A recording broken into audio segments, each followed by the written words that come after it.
Boy, have I never received so much crap for not including a chase scene on a top 10. So I'm literally watching the chase scene right now to refresh myself. Okay, I see what they meant. Let's do top 10 horror chases part 2.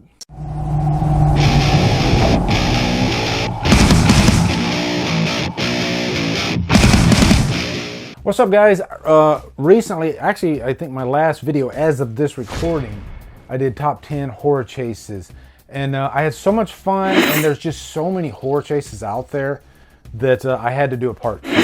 So I quickly put together a list, and I'm looking forward to giving you some of these. I literally had people, one guy literally said that my list was trash because of this one kill, which I'm not going to say right now. But a lot of people were like flabbergasted that I didn't put this one chase scene on there. And if you've watched the first one, then you probably know which one I'm talking about. So we'll find out where that one lands on this one. I gave you a clue that it's definitely going on this list. I just rewatched it. And the reason being is because this particular movie, it's been a couple years since I've seen it, and I didn't remember the chase scene. I have the worst memory ever, guys, okay? So anyway, let's jump right into the countdown. I'm going to give you 3 honorable mentions real quickly. First off, Silent Night, Deadly Night, the chase with Linnea Quigley. She's making out with her boyfriend, and of course, Billy comes in there with the Santa getup. But it's a fun chase, but the really big thing about this scene is, you know, the kill at the end with the antler, which made me want to put it at least as an honorable mention because it is a chase too. And Linnea Quigley, you know, she gives it her all. This is one of her earlier performances, though. But what a great end result to a performance. And I remember Linnea Quigley actually stating that on paper, she didn't think they were actually going to film her being hung on these antlers. And sure enough, they did. Okay, next honorable mention, I'm going to go with Child's Play 2. The warehouse scene at the end is one of my favorite scenes of the whole franchise, actually. And it's when Chucky is really in rare form. And he's pretty damn scary, actually, in this scene. But there's just a lot going on. You got this big, vast setting. It's just a really fun scene. And Chucky's a madman in this scene. And plus, it's cool to have all these good guy dolls. You know, it looks like thousands of good guy dolls. So it causes like this confusion because which one is the real Chucky? And then last honorable mention, I'm going to go with Cobra. And I still say it's a slasher movie. But the chase in the hospital is a really effective scene, actually. Where the night slasher, he's chasing Ingrid. And that scene does remind me a little bit of Halloween 2. But it's just a lot more frantic. It's a quick scene, really. But, you know, there's a lot of good stalking in the beginning. And he's looking for her in the hospital. It's very much like Halloween 2, actually, because he's kind of like Michael Myers. But then when he finally gets her, it's go time. And it gets pretty damn frantic. Okay, top 10. Number 10, I'm going to go with Black Christmas, the original, of course, 1974. You know, there's just this brewing of this whole movie. You know, they never know that Billy's actually in the house. And it's just such an effective scene at the end when she finally finds out, you know, on the phone, you know, John Saxon, he calls her and he's like, hey, he's in the house. The way Bob Clark directed that scene, just so fast and quick cut and frantic. And it's the first time we really see Billy like going full motion. He is lethal going after Jess, you know, and that iconic scene where he grabs her hair. Number 9, I picked another Friday movie, and this one might surprise you. I'm going to go with Part 7, actually, in terms of chase scene. Now, Part 7 is not the best movie. I still like it a lot, though. I think it's highly underrated. That showdown between Jason and Tina, that's one big chase. From the second they meet each other, and they're constantly fighting, and then, you know, he's chasing her. But it's one of the most exhilarating chase scenes out of the whole franchise, actually. And Jason has his work cut out for him because pretty much she owns him throughout the whole thing. She's smarter and she's deadlier. But also, this is Kane Hodder's best work as Jason, in my opinion. It doesn't hurt his getup, designed by John Carl Buechler, rest in peace, good sir. You know, he wanted Jason to look like a zombie, pretty much. And so when that mask comes out, he's just all like mangled and disgusting looking. Really effective scene. Number 8, a classic. I'm going to go with Bay of Blood. This came out in the late 60s, actually. And I still say it kind of set the template for the modern slasher. It predates Black Christmas and Halloween and all those movies.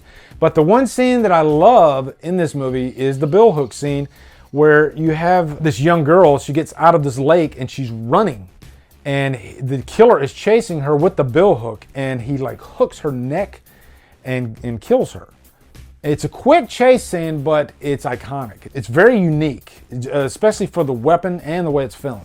Number 7, Suspiria. There's a scene with the barbed wire where the character, she's like running and she gets stuck in this barbed wire. And just imagine being stuck in barbed wire. It's just not a fun thing to be in. Like I've gotten caught on just like concertina wire and just that, you know, just like nicking your finger. So just imagine actually laying down in a bed of barbed wire. But there's a nice big chase before we get to that. It's a beautiful looking scene too. That's, you know, there's so many different colors throughout Suspiria. And that's like, I guess, what I'd call like the blue scene. Number 6, I'm gonna go with It Follows on this one. The opening scene. You got this character, she looks like she just had sex. She's coming out of the house. And I just like the way this scene's filmed, you know. The camera is kind of like its point of view, and it's just like eyeballing her throughout the whole thing. And the music is just, you know, it's pulse pounding. And then we really just see the aftermath. You know, we see her laying on the beach with her legs sticking up, and pretty gruesome stuff. Number 5, I'm gonna go with Urban Legend on this one, and I'm not gonna give away the spoiler, even though most of you probably know the spoiler, but I've gotten in trouble in my top 10s for that in the past. But let me just say, Tara Reid's character probably has one of the best chase scenes in the movie. And I think that's just because of her performance too. She's just freaking going nuts in the scene.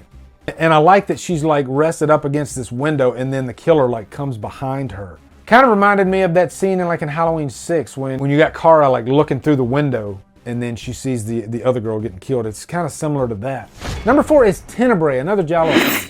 I wanted to add some Italian horror in this one, and Tenebrae is a perfect one to put in here. There is a very unique scene with a woman running from a dog, like a Doberman Pinscher. And I put it on here because of just how crazy and frantic and even violent the scene is. You would swear that the dog is actually attacking the woman. But then also she's having to like jump over a fence, and she like falls from the fence. This is real stuff. This was not acting. She really looked like she was putting her body through a lot in the scene, and it deserves to be on the countdown. Number 3, a movie that I just reviewed not too long ago, Maniac, the subway scene. That is probably one of the best 80s chase scenes out there, because we're following this girl through the subway, and you know, the Maniac is like the ultimate stalker. And eventually she ends up in this bathroom, and I think what works well about the scene is she's been running from him the whole time, and she thinks she got away from him, and so there's this look of relief on her face. She thinks, okay, I'm safe now. And then sure enough, he comes up behind her when she's looking in the mirror, and she wasn't that safe. Okay, now I'm on number 2 and number 1. Do I stick with my answer here, or do I, you know what, I think I'm gonna switch it, and I'm still gonna get some hate from you guys on this, but I'm gonna go, number 2 is I Know What You Did Last Summer, Helen. And that's the one that everybody gave me crap about. So I literally watched it today just to get some fresh eyes on it. It is a very, very effective chase scene. It gets the number 2 on this list, okay guys? So don't kill me. It's an awesome freaking kill. Sarah Michelle Gellar, the beginning of the chase scene, she's in this like darkly lit, looks like a warehouse or something like that. And it's one of those where the killer is like disguised as whatever surrounding that he's in, kind of like in My Bloody Valentine. There's a similar scene like that. And then of course, it's a jump scare, he pops out. But I think the big thing that sells this scene is how long it is, you know, because it's like a 3-minute scene. And then the work put in by Sarah Michelle Gellar is so good. And also there's like a really iconic shot of the fisherman during one of it. It's just a very cool looking scene actually, and I can see why everybody gave me crap for not putting it on here. But the scene itself like has like a structure to it, like a first, second, and third act. You know, it's a very ambitious scene. So I'm glad I finally watched it. It actually made me want to go back and watch I Know What You Did Last Summer again, even though I reviewed that movie a couple years ago. I feel like I want to watch it again. Okay, number 1. I'm going to go with Halloween 4, the rooftop scene. And I know I'm the Halloween fanboy, but you got to admit, the rooftop scene in Halloween 4 is so good. Really, and that's just the start of the scene. You know, really the whole chase starts when Brady is trying to protect Rachel and Jamie. And Myers, you know, kills him, breaks his neck. So from that, it's go time. And I remember seeing this movie in a theater, and I was freaking out. I couldn't believe I could be that petrified and scared of a killer like Michael Myers. But he was a genuine force in this movie. But I think one of the best parts of the chase is the rooftop when they're on top, because you're already scared for Rachel and Jamie. And Ella Cornell actually cut her stomach, you know, when they slid down the roof. But then you see Myers pop up out of nowhere. So she's got to try to get Jamie down the roof while Myers is coming at her.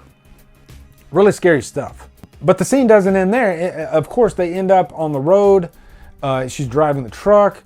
Myers is killing everybody around them. It's just one of the most frantic final acts in the whole franchise. So I think it deserves number 1.